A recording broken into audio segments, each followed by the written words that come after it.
قرآن و حدیث کی روشنی میں یہ رہنمائی فرمائے خودکشی کرنا یہ کیسا عمل ہے، اور خودکشی کرنے والے کی نماز جنازہ اور اس کے لیے دعائے مغفرت کرنا یہ کیسا ہے، اس کی رہنمائی۔ میں نے پچھلے سوال کے جواب میں یہ بات عرض کی کہ جان اللہ رب العزت کی امانت ہے اور ہماری ذمہ داری ہے کہ اس کی حفاظت کرنا۔ خودکشی اسلام کے اندر اس کا تصور بھی حرام ہے۔ اللہ اکبر، یہ اللہ تعالیٰ کی اس جان اور اس امانت کو ضائع کرنے والی بات ہے۔ خیانت کرنا۔ خیانت دیکھیں عرفانی صاحب، آپ مجھے کوئی تحفہ دیں اور آپ کہیں کہ یہ میری طرف سے کوئی تحفہ ہے، یا مجھے آپ ایک ایسی چیز دیتے ہیں، آپ کہتے ہیں کہ یہ چیز میری آپ کے پاس امانت ہے، میں اتنے عرصے بعد آپ سے وہ واپس لے لوں، اب میرا حق بنتا ہے اس امانت کی حفاظت کرنا۔ اگر میں آپ کی امانت کے ساتھ خیانت کروں گا تو اللہ تعالیٰ مجھے معاف نہیں کرے گا، یہ بھی ایک پکڑ ہے۔ تو جس بندے نے اللہ تعالیٰ جل والا کی امانت کے ساتھ خیانت کی، اس کا عالم کیا ہوگا؟ وَلَا تَقْتُلُوا أَنفُسَكُمْ، یہ الفاظ اور اس اگلی آیت کریمہ میں اللہ سورہ نساء کے اندر وَمَن يَفْعَلْ ذَلِكَ عُدْوَانًا وَظُلْمًا فَسَوْفَ نُصْلِهِ نَارًا، امام راضی علیہ الرحمہ فرماتے ہیں اس سے مراد وہ لوگ ہیں جو کسی کو قتل کرتے ہیں ناحق طور پر۔ قتل کرنا، یہ قتل کا جو سلسلہ بہت بڑھ چکا ہے، یا جس بندے نے اپنے آپ کو جان بوجھ کر مارا۔ امام راضی علیہ الرحمہ فرماتے ہیں دونوں کے بارے یہ آیت، یہ دونوں لوگ مصداق ہیں اس آیت، جس نے کسی کو مارا یا جس نے اپنے آپ کو مارا، فسوف نصلیہ نارا، اللہ تعالیٰ ان قریب اس کو جہنم کے اندر داخل۔ اللہ پھر حضور نبی رحمت صلی اللہ علیہ وسلم کی حدیث پاک سرکار نے فرمایا کہ جہنم کے اندر اس شخص کو ایسی ہی سزا دی جائے گی جس طرح اس نے دنیا کے اندر اپنے آپ کو مارا، اپنی جان کا خاتمہ۔ اگر بلندی سے کسی نے چھلانگ لگائی اور نیت کیا تھی کہ میں اس سے مر جاؤں گا، خود کچھ پہاڑ سے چھلانگ لگائی، تو یہ فعل اس کے ساتھ جہنم کے اندر بھی کیا جائے گا۔ یہ ایسا معاملہ اس کے ساتھ جہنم کے اندر، پہاڑ سے اس کو بار بار جہنم کی آگ کے اندر گرائے۔ اگر کسی نے کسی آلہ کے ذریعے، اوزار کے ذریعے اپنے آپ کو مارا، تو جہنم کے اندر وہ اپنے آپ کو اس طرح سزا دیتا رہے۔ جس چیز کے ساتھ خاتمہ کرے گا اسی چیز کے ساتھ وہ اس کے لیے عذاب بن جائے، عذاب بن۔ اچھا، یہاں پر اب وہ بات رہی کہ امام اعظم ابو حنیفہ یعنی کہ احناف اور شوافی کے نزدیک اب اس شخص کی نماز جنازہ پڑھی جائے گی جس نے خودکشی کی ہے، اگر جان کا خاتمہ کیا ہے اس کی نماز جنازہ پڑھی جائے گی، اگرچہ گناہ کبیرہ ہے۔ یہ عمل کرنا،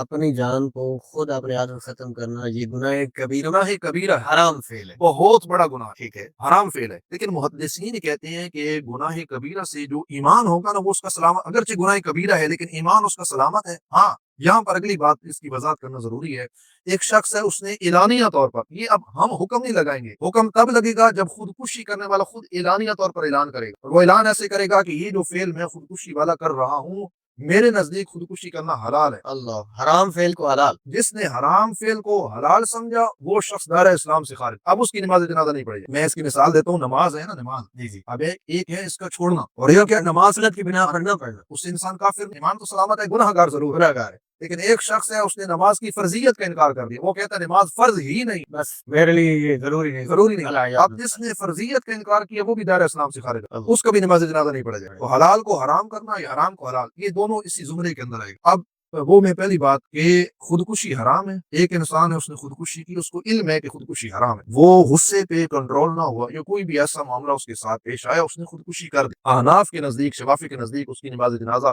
اور جمہور علماء فقہا کے نزدیک اس کی نماز جنازہ پڑھی جائے گی۔ لیکن اگلی بات یہ کہی گئی ہے کہ فقہا نے فرمایا کہ اس کی نماز جنازہ چند لوگ پڑھیں، عام لوگ، معزز ترین جو لوگ ہیں نا، جن کی عزت کی جاتی ہے، جو معاشرے میں عزت یافتہ لوگ ہیں، وہ اس کی نماز جنازہ کے اندر شرکت نہ کریں۔ اس کی وجہ محدثین نے کہا یہ ہوگی کہ جب کوئی علاقے کا معزز بندہ جائے گا تو اس کی اقتداء کرنے والے، اس کے ساتھ محبت کرنے والے، اس کے ساتھ عقیدت کرنے والے، وہ یہ سمجھے گی کہ یہ فعل اچھا ہے، دیکھو ہمارے شیخ نے، ہمارے امام، ہمارے وڈیرے، ہمارے شیخ نے، ہمارے معزز بندے نے اس کی نماز جنازہ میں شرکت کی، تو اس کی وجہ سے وہ دوسرے لوگ جو اس کے چاہنے والے ہیں، وہ پھر تعداد بڑھ جائے گی نماز جنازہ۔ اب اس میں یہ ہے کہ چند لوگ جب اس کی نماز جنازہ کو پڑھیں گے تو یہ عبرت ہوگا ہم سب کے لیے، تاکہ اللہ کریم جل والا ہزار کروڑ دفعہ معاف کرے۔ اگر کسی کے ذہن میں یہ تصور بھی آتا ہے نا خودکشی والا، وہ جب کسی کی جنازے کے مراحل کو دیکھے گا نا، وہ کہے گا یہ چند لوگ آئیں گے، مجھے وہ جنازہ پڑھ کے مجھے قبر کے حوالے کر دیا جائے گا، تو ہر بندہ چاہتا ہے کہ میں مروں تو شان کے ساتھ مروں، اور شان محبت کرنے والے کثیر تعداد میں لوگ میرے جنازے کو کندھا دیں، میرے جنازے کے اندر شرکت کریں۔ تو یہ عبرت کی خاطر ہے کہ چند لوگ جائیں گے، عام لوگ ہیں، عام لوگ جائیں، وہ بھی عام لوگ، اور پڑھانے